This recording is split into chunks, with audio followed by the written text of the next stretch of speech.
And Bill we trust. You kidding me? The Patriots are 2-0 and Tom Brady leads the NFL with over 750 yards, 7 touchdown passes, and hasn't thrown a pick. Interestingly, despite having arguably the best performances in the AFC over the first 2 weeks, Brady has been overlooked for the conference's Offensive Player of the Week honors for the second week in a row. Listen to these numbers.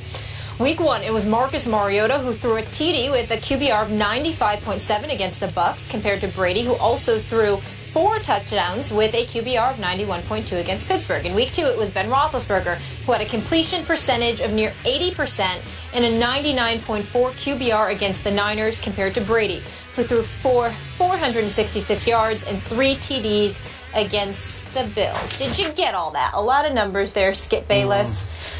What do you make of this? Stephen A. Smith, for me, this is somewhere between outrageous and hilarious. Because clearly, in my view, this commissioner in no way wants his league to glorify or honor or award the quarterback who kicked Roger Goodell's behind in a court of law, who picked his case to pieces the way Tom Brady picked to pieces Rex Ryan's defense up in Buffalo last Sunday. Clearly, to me, I'm a Brady fan, but I think I'm being pretty objective here. Tom Brady deserved Player of the Week one or both of those weeks, and there's no way he's going to win a Player of the Week under this commissioner. So, to Molly's case that she was making, look, Mariota had a nice opening day, but he was 13 of 16, and all of his yards came after catch. He was dinking and dunking, and guys broke loose for long gains and long touchdowns.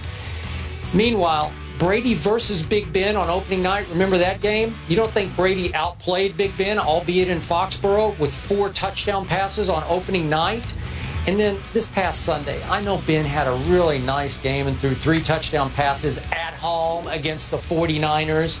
And I love Eric Mangini, and they had a great opening night win over Minnesota, but come on, they're not last year's or the year before San Francisco defense. And meanwhile, Tom Brady went up against his nemesis, Rex Ryan, and that top 5 defense in that asylum that was Ralph Wilson Stadium up in Buffalo last Sunday, and destroyed it with 466 yards passing and 3 touchdowns with 0 interceptions. That's not Player of the Week. I'm sorry. That's hands down Player of the Week. But you know what? Here's my bottom line. I love it that Goodell is doing this to the guy I call Psycho Tom. He is fueling the fire that is raging, the bonfire raging inside of Tom Brady right now. And he is going to take it out on opponent after opponent after opponent. And we will all know who deserves many Players of the Week awards, but he won't get one. Thank you very much, Roger. We appreciate that. Do you have any evidence whatsoever that Roger Goodell's responsible for this? I will bet you he signs off. I don't know that for a fact. On this? I don't understand. Exactly. We don't know that. Okay. You don't know what role that Roger Goodell has in picking the Player of the Week. You don't think it crosses his desk? I don't think so. I honestly don't. Why would Roger Goodell? Be right. Why would Roger Goodell care about who's the Player of the Week? You have any evidence about this whatsoever? I have evidence that he got his butt kicked in Deflategate. That's all I know. I understand that, but you don't have any evidence that he's paying attention to Player of the Week. Therefore, there's more than a strong level of plausible deniability on the part of okay. Mr. Fairness over here. Which means are you playing defense attorney again? I'm just saying you have no evidence whatsoever. So you're just going to come on here and tell us what you think, and you're going to indict the commissioner of the National Football League because for Player of the Week, I'm going to indict him at this moment in time. I'm sure he has lost the case, even though the case is being appealed, and it could potentially still be addressed before this season ends. 2 years from now, maybe, or it could be addressed 2 months from now. We don't know. Well, want to bet on that? My point, I don't know. I honestly don't know. In all seriousness. So my point is, you have no evidence of this. You have no proof of this whatsoever. Here's what I do have proof of. I did see Big Ben Roethlisberger throw for 369 yards. I did see him complete 21 of 27 passes. I do see him completing 72% of his passes on this season. I do see a quarterback rating of, I believe, like 122 or something like that, 0.6. We don't care about those. Well, I care. Okay. I mean, you don't, but I do.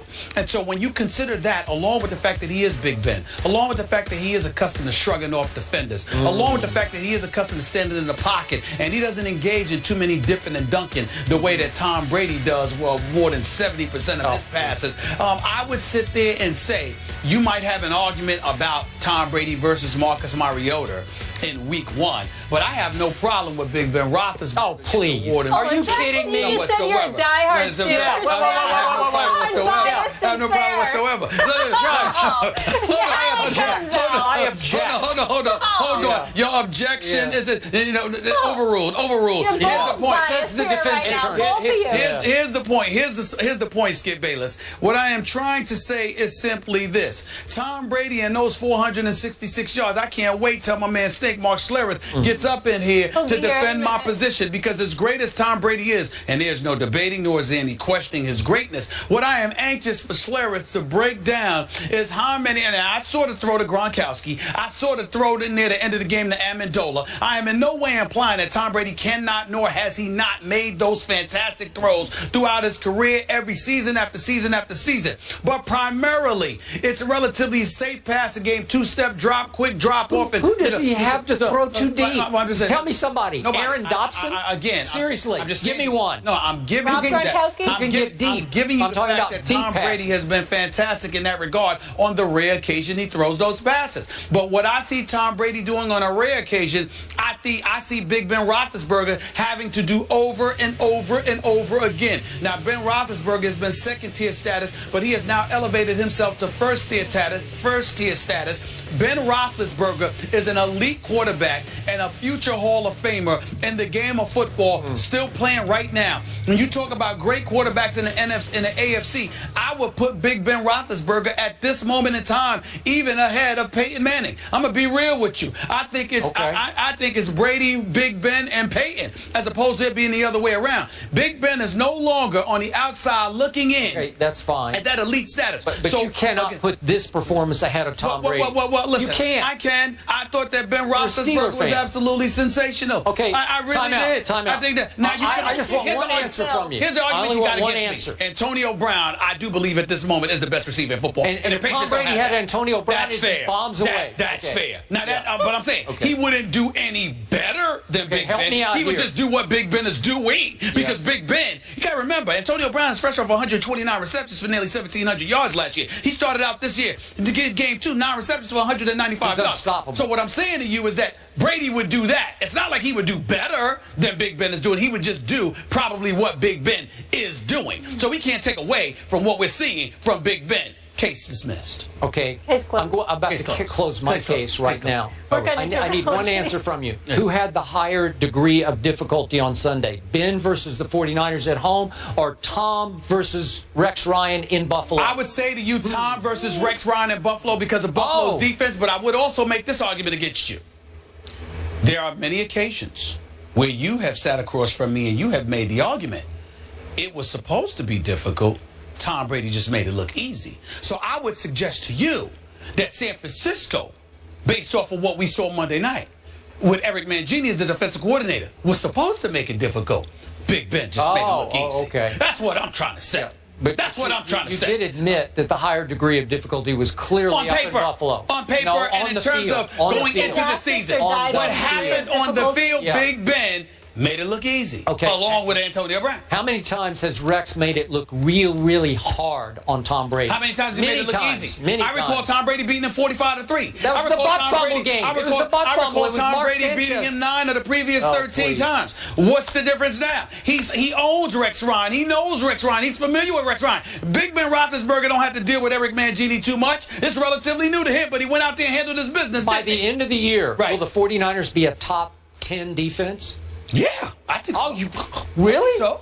Really? I believe in Eric Mangini. Okay. I believe in Eric Mangini. I believe they will. Got that on tape. Let's move on to the quarterback I believe in, Eli Manning.